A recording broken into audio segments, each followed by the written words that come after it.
YouTube, what is the deal? It's your boy Datruthyadig, and we at it again with a no money spent episode, and it's our Super Bowl. A Super Bowl we played earlier in the week. I recorded it and wanted to do a voiceover for it. Was going to do it live, but I wasn't feeling well, so decided I was going to record it. As you can see, it's us, the Washington football team jerseys versus the Raiders. It was a very good game. Defense came to show out, so we're going to get into the game, and hopefully you guys enjoy it. So as we start out here on offense, 1st and 10 here, nickel 3-3-5 wide, audible down to 3-3-5 I. We know how that goes. I wanted to attack and see where we're at. As you can see, we get screamed at. Luckily, we're able to get the ball off. And for 2nd down here, I wanted to go back to the same thing, except I wanted to kind of manipulate his user. So I'm using that drag concept to drag him, which is drag him just a little bit, and I was able to squeeze that in there to Bernie Davis.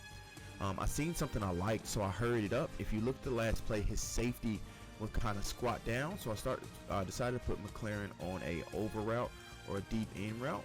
And as you see, we got time, and boom, he is wide open. Touchdown, scary Terry, man. This card has been excellent for me. So 7-0, we get on defense. All right, first play on defense here. He's coming out in gun bunch, and to be honest, gun bunch doesn't worry me, but then he audibles to trips tight end. Now, trips tight end is a formation I do struggle with at times, but as you can see here, he tried to run the read option, and we absolutely blow that up. Arakpo has been a dog for me. He goes back to the gun bunch here, and as you can see, I try to check to see what he got. He got some apprentices out there. Now, the thing about this, he does not have anything on his running back, so I don't have to worry about essentially guard his running back. He goes into the flats there, but he's not really worried as he throws a dot to Devin Hester. Unlucky for him. It's out of bounds. But like I was saying, he doesn't have an ability on his running back, so I don't have to guard him and pay him any attention. So I don't got to worry about the angle route. I don't got to worry about anything. But here we adjust to a cover 3 lock. And I man up that Devin Hester because I know he was going to run something with that. But luckily, with the adjustments, Ted Hendricks makes a play. He's been absolutely fantastic. 6'7", been balling in the middle. We get back on offense here. As you can see, I'm very comfortable going against 3-3-5 odd, 3-3-5 wide. And as you can see, we do have Deion Sanders, but for some reason we don't get an animation. So not entirely sure what happened with that, but that's EA. That's the game. And as we get into our next play here, I kind of wanted to go back to that because it was open, but this time I did want to put him on a post, as you can see, because I didn't want to have it that deep. Because I knew he would run with that, and then I would have that right over the middle. Beautiful as Deion gets lit up. I think I hurry up here. Yep, I do hurry up here. Not entirely sure why. I think I seen something I like, and I think I wanted to hit Terry over the top, but I'm not entirely sure if I did do that. But I tried to go a little slant. I was a little late on the slant, which caused me to have to throw it away. If I would have threw that right on time, it would have been obviously a completion, but that's all right. As we get into the next play here, 2nd and 10. Like I say, he's staying in this defense. He's not really showing me anything different, so I'm not going to show him anything different. But I do motion out Terry. Now, the reason why I motion out Terry, I want that corner to run with him, and I want to hit the drag, which is exactly what I end up doing. And it ends up getting 9 yards, so that was a real good play. And as we get into our next play here, it's 3rd and 1. Now, this is time where I can either take a shot or I can try to get the first down. I think here I just try to get the first down with a wham, and yeah, we end up getting it pretty easy with Adrian Peterson. Not too much difficulty there.